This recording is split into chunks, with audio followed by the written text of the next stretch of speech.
बहुत जल्दी जल्दी में मेरी शादी हो गई थी। अच्छा रिश्ता था, इसलिए मेरी मम्मी पापा मना नहीं कर सके और मेरी शादी करा दिया। और देखते ही देखते मैं विदा होकर अपने ससुराल आ गई थी।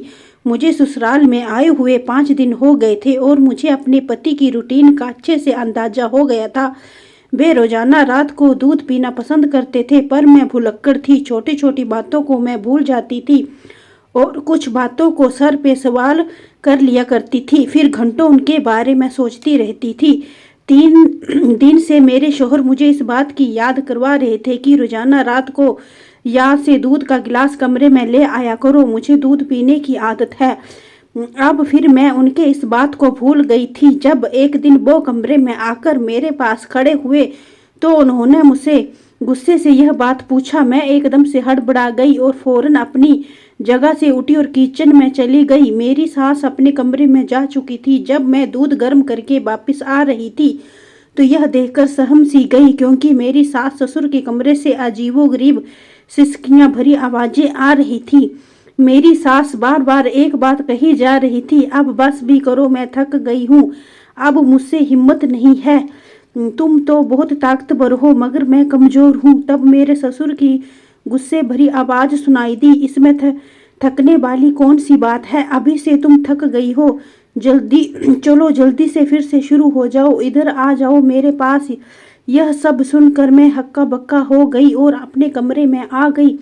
जब मैं सोने के लिए लेटी तो मेरे रूह में यह बात घूम रही थी, आखिर मेरे ससुर तो देखने में हड्डी के ढांचा जैसे हैं, मगर मैं नहीं जानती थी कि वह इतने ताकतवर थे। वो इस उम्र में भी मेरी सांस की चीखें निकलवा दी थी। मैं भी ऐसा ही पति चाहती थी, मगर मेरा पति तो बहुत जल्दी थक जाता था। मैं इसी बारे में सोचते सोचते सो गई। सुबह जब मेरी आंख खुली तो मेरी सास रोज की तरह घर के कामकाज कर रही थी। उनका मिजाज बिल्कुल नॉर्मल था, ऐसा कुछ नहीं लग रहा था कि वह पूरी रात यह सब कर रही है। दिन को काम से जब मेरे ससुर घर में आए तो फौरन ही उन्होंने मेरी सास को भी कमरे में बुला लिया था। अब मैं खाना बना चुकी थी। अब अपनी सास को खाने खाने के लिए बुलाने के लिए उनके कमरे के पास गई तो जैसे ही मैं दरवाजे के पास पहुंची तो यह देखकर मैं हक्का बक्का रह गई। रात वाला खेल फिर से शुरू हो चुकी थी। फिर से मेरी सास वही बात को लेकर तकरार किए जा रही थी, मैं थक गई हूँ, बस करो और रहम करो मुझ पर, इस उम्र में मुझ में हिम्मत नहीं है, यह सब कुछ अब मैं सह नहीं सकती। और मैं हैरान परेशान थी।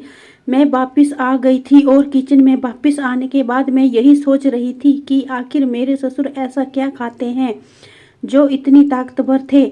आधे घंटे के बाद मैं दोबारा से उनके कमरे में गई और दोबारा से यही आवाज़ें गूंज रही थी। अब तो मेरे पसीने छूटने लगे थे और मैं यह सोचने पर मजबूर हो गई थी कि ना जाने ऐसी कौन सी चीज़ है इस्तेमाल करते हैं जिसकी वजह से वे इतनी देर तक एक ही। वापस आने के बाद मैं यही सोच रही थी कि आखिर मेरे ससुर ऐसा क्या खाते थे जो इतनी ताकतवर थे। आधे घंटे के बाद मैं दोबारा फिर से उनके कमरे में गई और दोबारा से यही आवाज़ें गूंज रही थी। अब तो मेरे पसीने छूटने लगे थे और मैं यह सोचने पर मजबूर हो गई थी कि ना जाने ऐसी कौन सी चीज़ है इस्तेमाल करते हैं जिसकी वजह से वह कितनी देर तक एक ही काम किए जा रहे हैं और उन्हें थकने का एहसास तक नहीं हो रहा है। अब मैं दिल ही दिल यह जानना चाहती थी कि मेरी सास उन्हें क्या देती है। 20 मिनट के बाद मेरी सास खुद ही कमरे से बाहर आ गई थी। कमरे से बाहर आने के बाद उनके चेहरे नॉर्मल थे, मगर दोनों हाथ अपने कमर पर रखे हुए थे और हाँफते हुए कह रही थी, यह कमर का दर्द ना जाने कब मेरी जान छोड़ेगा। उनकी यह बात सुनकर मैंने बड़ी मुश्किल से अपनी मुस्कुराहट रोकी थी। मैं उन्हें कुछ कहते कहते रुक गई थी। अब मैं यह जानना चाहती थी कि मेरी सास उन्हें क्या देती है जो उनकी ताकत इस हद तक बढ़ गई है, मगर उन पर नज़र रखने के बावजूद भी मैं उस चीज़ तक नहीं पहुंच सकी थी, क्योंकि मेरा सारा ध्यान हर वक्त उनके ऊपर ही होता था। मेरे पति अपने बाप से बहुत अलग थे। वह बहुत जल्दी थक जाते थे और सोने के लिए लेट जाते थे। मैं अक्सर आधी रात तक जागती रहती थी और अपने पति के प्यार के लिए तरसती रहती थी। तभी मेरा ध्यान अपने सास ससुर के कमरे की तरफ चला जाता था। मैं यह सोचने लगती थी कि वह ही तो हैं जो इस बुढ़ापे में भी जिंदगी को किस तरह मजा ले रहे हैं। मेरे पति इस बार भी मेरे हिसाब से जल्दी सो गए थे। मगर मेरे जज्बात पूरी तरह से मचल रहे थे। मैं सोच रही थी काश मेरे पति भी ससुर की तरह होते तो आज मैं भी जिंदगी को भरपूर तरीके से जी रही होती। तब मेरे जहन में मेरी सास की आवाज़ें गूंजने लगी जो वह ससुर जी को कहती थी कि अब बस भी करो, अब छोड़ भी दो, मेरी हो गई है तो। और यह बात मेरे वजूद में एक लहरों की आग लग जाती थी। तब मेरे दिमाग में यह ख्याल आया कि क्यों ना मैं उनके कमरे में झांक कर देखूं, आखिर वह दोनों ऐसा क्या करते हैं और मेरे ससुर क्या खाते हैं जो उनकी ताकत उफान मरते रहती है। अपनी सास की निगरानी करने पर मुझे कुछ भी नहीं मिला था। तब मैं सोचती थी कि यकीनन वह चीज़ उन्होंने अपने कमरे में छुपा कर रखी होगी और वह चीज़ देखना चाहती थी। उस वक्त मेरा दिल उन दोनों को देखने के लिए मचलने लगा था कि दोनों क्या कर रहे होंगे। तभी मैं अपनी जगह से उठी और सास ससुर के कमरे के बाहर आ गई थी। उनके कमरे की लाइट अभी भी जल रही थी। इसका मतलब था कि वे दोनों अभी तक जाग रहे थे।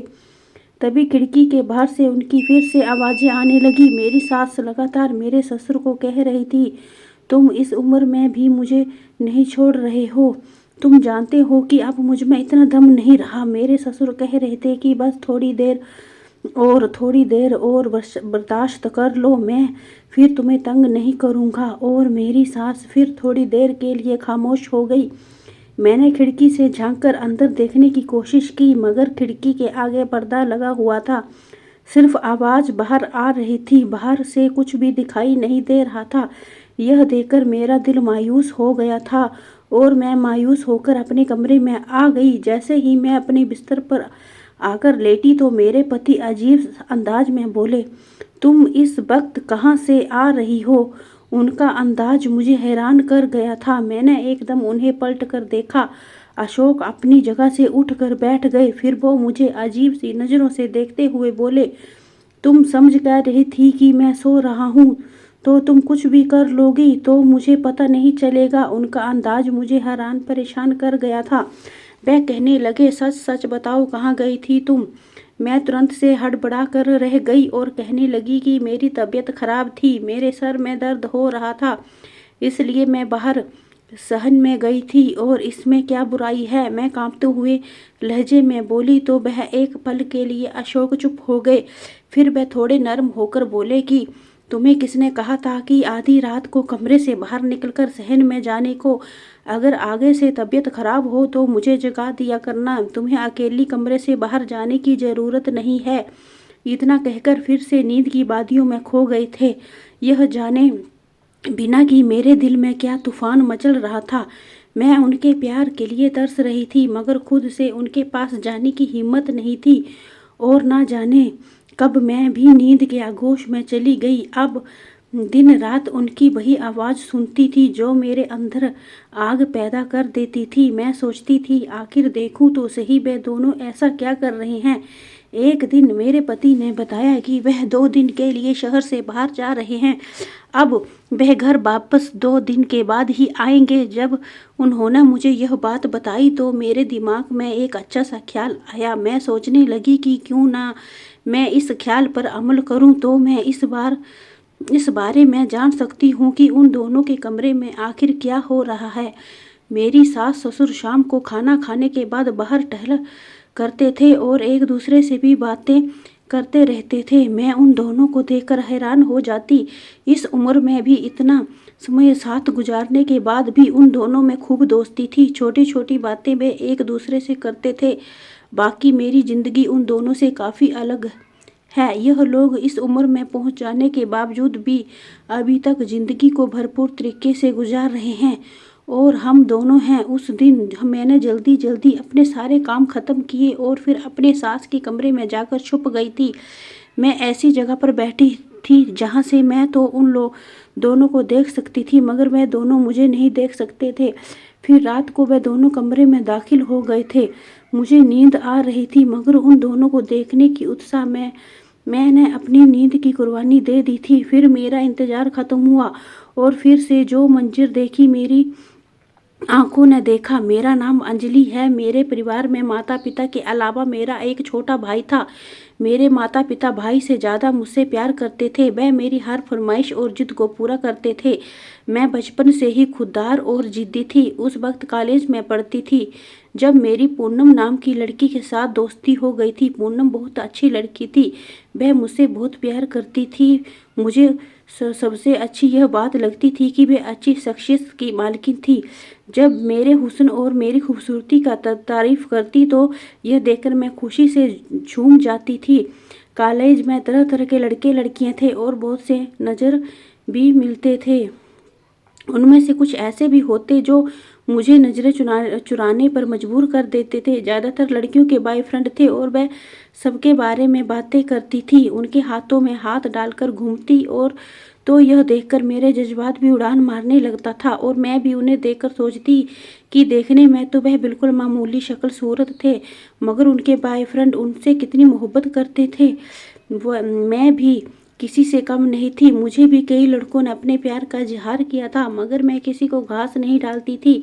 मेरे माता पिता ने मुझे बहुत लाड प्यार देने के बावजूद भी मुझे इस मामले में आज़ादी नहीं दी थी। मुझे उन लड़कियों को लड़कों से दोस्ती करना, बातचीत करना बहुत बुरा लगता था। हमारे मोहल्ले में यह बात आम थी, मगर इसके बावजूद भी मेरे माता पिता यह सब देखकर गुस्सा करते थे।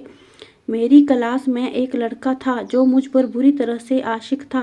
वह मेरे आगे पीछे घूमता फिरता रहता था, मुझे बात करने के बहाने ढूंढता, मगर मैं उसकी शक्ल तक नहीं देखती थी और मुझे ऐसे लोग बिल्कुल भी पसंद नहीं थे।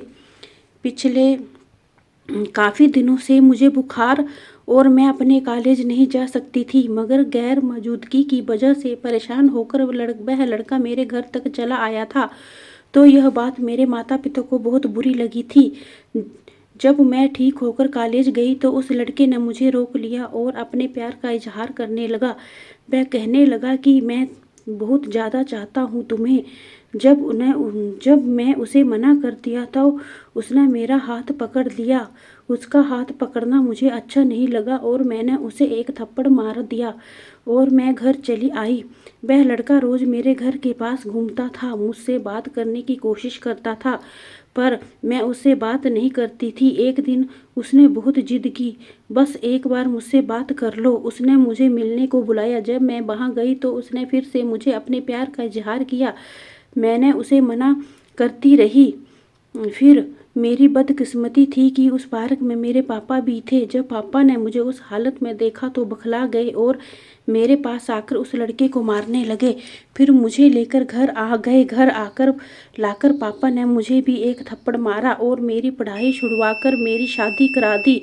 आज मैं सास के कमरे में राज जाने के लिए छुपी हुई थी।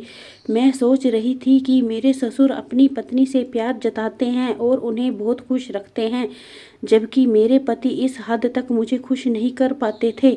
और तभी मैं यह राज जानना चाहती थी, आखिर वह ऐसी कौन सी चीज़ इस्तेमाल करते थे जिसकी वजह से उनकी ताकत इतनी बढ़ गई थी। मैं चाहती थी कि मैं भी अपने पति से वही चीज़ इस्तेमाल करवाऊं। यही देखने के लिए उस दिन मैं उनके कमरे में छुप गई थी। उस रात मैंने जो कुछ देखा था वह मुझे हैरान परेशान कर गया था। इतनी देर तक मैं बेयकीनी से उन दोनों की तरफ देखती रही। थोड़ी देर बाद वे बेखुदी के आलम में अपनी अपनी जगहों से उठ खड़ी हुई और फिर उन दोनों साथ मिलकर वह सब करने लगी थी। पहले तो उन्होंने मुझे हैरत की नज़र से देखा। उन्हें यकीन नहीं आ रहा था कि उस वक्त मैं उनके कमरे में मौजूद थी, लेकिन पता नहीं वह कहाँ चले गए थे, जबकि वह आदमी मुझे बर्बाद करके जा चुका था। मैं रोती रही, उसी हालत में बिस्तर पर पड़ी रही। मेरा जिस्म थर थर काँप रहा था। मुझे कुछ पल बाद होश आया तो मैं भागकर बाथरूम में बंद हो गई और खुद को रगड़ के साफ करने लगी। ना जाने वह कौन सा आदमी था जिसका चेहरा मैं देख नहीं पा रही थी और वह लगातार मुझे इस्तेमाल कर रहा था। काफ़ी देर तक अपने शरीर को साफ करने के बाद मैं बाथरूम से बाहर आ गई। सामने ही मेरे पति परेशानी वाला चेहरा लेकर बैठे हुए थे। मैंने खुद जल्द ही काबू जल्दी ही काबू किया और उनके बराबर में बैठकर उनसे पूछने लगी, आप ठीक तो हैं? आपके चेहरे पर कितनी परेशानी किस बात की है? मेरा पति कहने लगा, नहीं कुछ नहीं, ना जाने उसे क्या हो गया है, मुझे समझ नहीं आ रहा है। रात तक बिल्कुल ठीक थी, आज मैं गया तो उसकी हालत अचानक इतनी ज़्यादा खराब हो गई थी, वह बिल्कुल भी होश में नहीं आ रहा था। उनकी बात सुनकर मेरे दिमाग में अजीब अजीब ख्याल आ रहे थे। मेरा पति पहली रात को जब गया था तब उनके दोस्त का एक्सीडेंट हो गया था और आज अचानक उनके दोस्त की तबीयत खराब होना। मुझे इन सब चीज़ों के पीछे एक ही आदमी का हाथ लग रहा था और ये आदमी वह था जो मेरे पति के गैर मौजूदगी में मेरे पास आता था। मैं बिल्कुल खामोश थी। वह मेरी तरफ देखकर कहा, अगर तुम्हें माँ बाप की ज़्यादा याद आ रही है मैं तो तुम्हें घर ले चलता हूँ। लेकिन मैंने सर ना हिला दी और आंखें बंद करके अपना सर अपने पति के कंधे पर रख दिया। मेरा दिल बहुत बुरी तरीके से रो रहा था। मुझे अपने आप पर बहुत तरस आ रहा था कि मैं कहाँ फंस गई।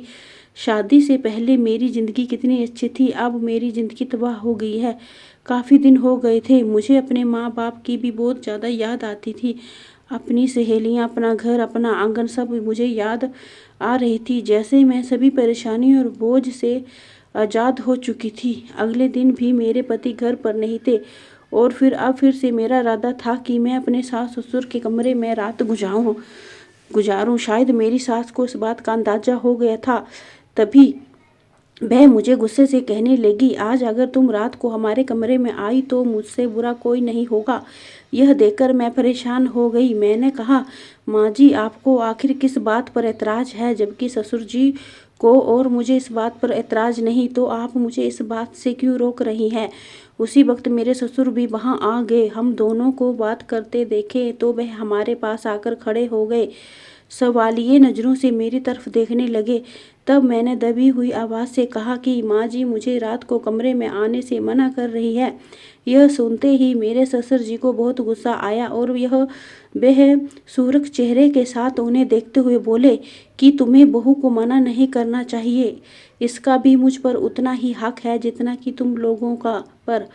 फिर तुम उसे मना कर रही हो। जो काम तुम खुद नहीं कर सकती तुम उसे तो करने दे सकती हो। फिर उनके जाने के बाद मेरी सास कहने लगी कि अगर तुम आज हमारे कमरे में आई तो मैं तुम्हारे पति को तुम्हारे खिलाफ कर दूंगी।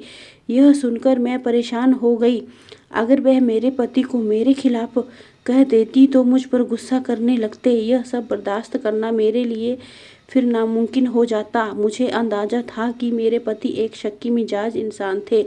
उनके जहन में जब कोई बात आ जाती थी तो उसको निकालना आसान नहीं था।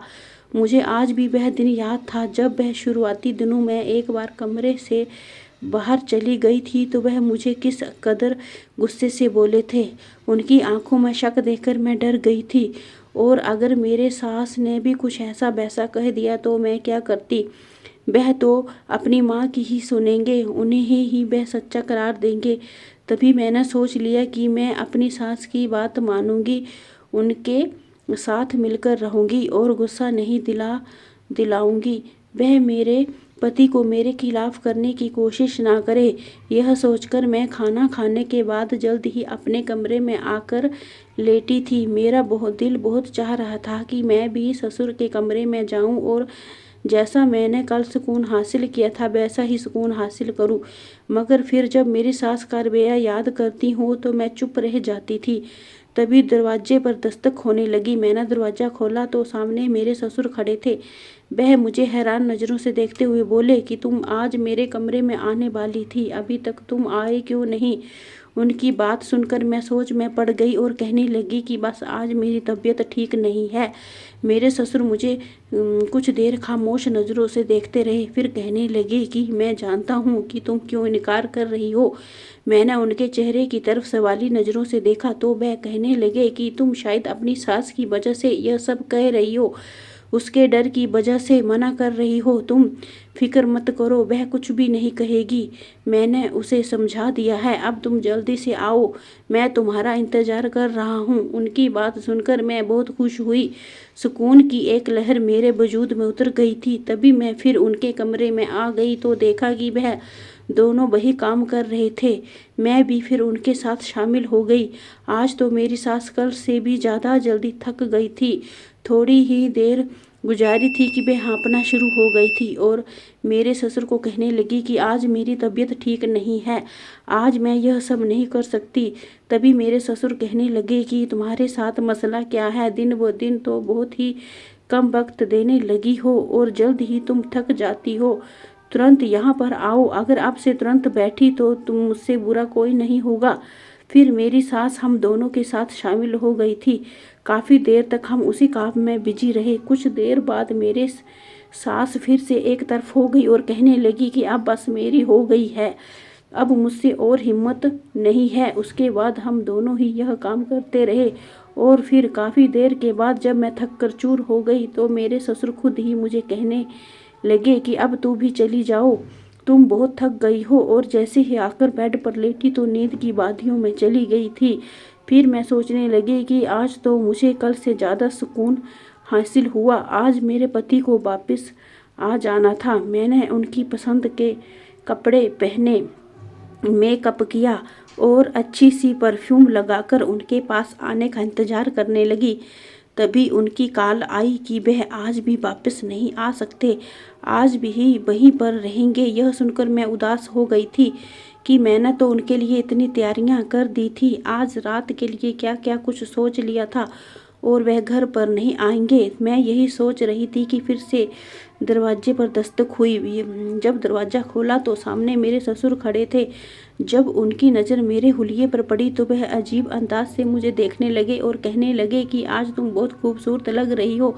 उनकी तारीफ सुनकर मैं शर्मा गई। तभी वह कहने लगे कि अब फ़ौरन से मेरे कमरे में आ जाओ, मैं तुम्हारा इंतज़ार कर रहा हूँ।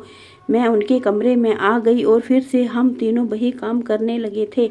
अब मेरा दिल कह रहा था कि वह मैं रोज़ ही यह काम करूं। अगले दिन मेरे पति भी घर वापस आ गए थे। वो मुझे अपनी बेताबियाँ, अपनी मोहब्बत की कहानियाँ सुनाने लगे। मेरे बगैर कितने बेचैन थे और मुझे कितना याद कर रहे थे। उनकी बात सुनकर मैं भी बहुत खुश हो गई कि आखिर उन्हें मेरा एहसास हो गया और मेरी कमी महसूस होने लगी थी। तभी मैंने उनके बाजू पर सर रख दिया और फिर शांत नींद में सो गई थी।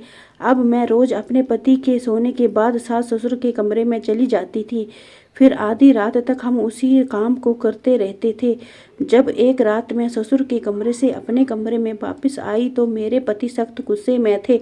मुझे कहने लगे कि मैंने तुम्हें मना किया था कि तुम रात को कमरे से बाहर मत जाया करो, मगर तुमने मेरी बात नहीं मानी। कहाँ गई थी तुम? मैंने उनके पास बैठते हुए कहा कि आपकी माँ के कमरे में थी। यह सुनकर वह हैरान रह गए कि तुम इस वक्त मेरी मम्मी के कमरे में क्या कर रही थी। वह शक की नज़रों से मुझे देखने लगे। मैं कहने लगी कि उनके साथ मुझे काम था इसलिए गई थी।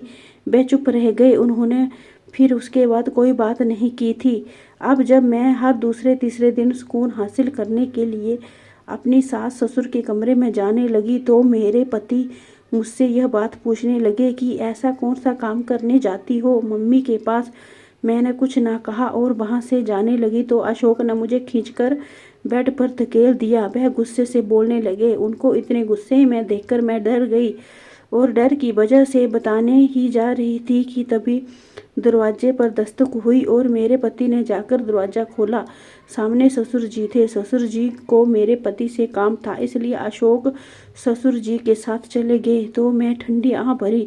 जब एक रात मैं ससुर जी के कमरे में गई तो शायद अशोक सोए नहीं थे। वह मुझे तलाश करते हुए सास ससुर के कमरे में आ गए और यह सब करते देखकर एकदम हैरान हो गए। जब हमें एक पैर पर खड़े होकर पूजा करते हुए देखा तो उनकी चीख निकल गई। वह कहने लगे आप यह सब क्या कर रहे हैं? तभी मेरी सास ने अपना दूसरा पैर जमीन पर रख दिया और सोफे पर बैठते हुए बोली, काफ़ी दिनों से तुम्हारे पापा यही पूजा कर रहे हैं। उनका कहना है कि इस तरह एक पैर पर खड़े रहकर पूजा करने से भगवान बहुत खुश होता है और इंसान को वह सब कुछ मिल जाता है जो वह चाहता है। मैं तो जल्दी थक जाती हूँ, मगर तुम्हारी पत्नी और तुम्हारे पापा तो कितने देर तक इस काम को करते रहते हैं। ना जाने यह दोनों क्यों नहीं थकते। यह देखकर मेरे पति ने मुझे मुस्कुराती हुई नज़रों से देखा और कहने लगे, हाँ, मेरी पत्नी बहुत अच्छी है और वह कभी किसी खास काम को करते नहीं थकती। यह बात उन्होंने खुश अंदाज में कही थी। यह सुनकर मैं शर्मा गई, लेकिन फिर मेरे पति ने हम सबको समझाया कि ऐसी बहम पालना ठीक नहीं है। भगवान को अगर ऐसे ही पूजा अपने सच्चे मन से करे तो भी सब ठीक रहता है। बहुत समझाने के बाद मेरे ससुर मान गए और फिर एक आम आदमी की तरह ही रहने लगे। अब वह सुबह सुबह नहाकर भगवान को ध्यान कर लेते और हम लोगों ने भी अपने आप को सुधार कर अच्छे से रहने लगे थे। दोस्तों, यह कहानी आपको कैसी लगी हमें कमेंट करके ज़रूर बताएं। यदि आपने हमारा चैनल अभी तक सब्सक्राइब नहीं किया है तो चैनल को सब्सक्राइब जरूर करें। धन्यवाद दोस्तों। अगर हमारी वीडियो पसंद आई हो तो हमारी वीडियो को लाइक करना, चैनल को सब्सक्राइब करना, ताकि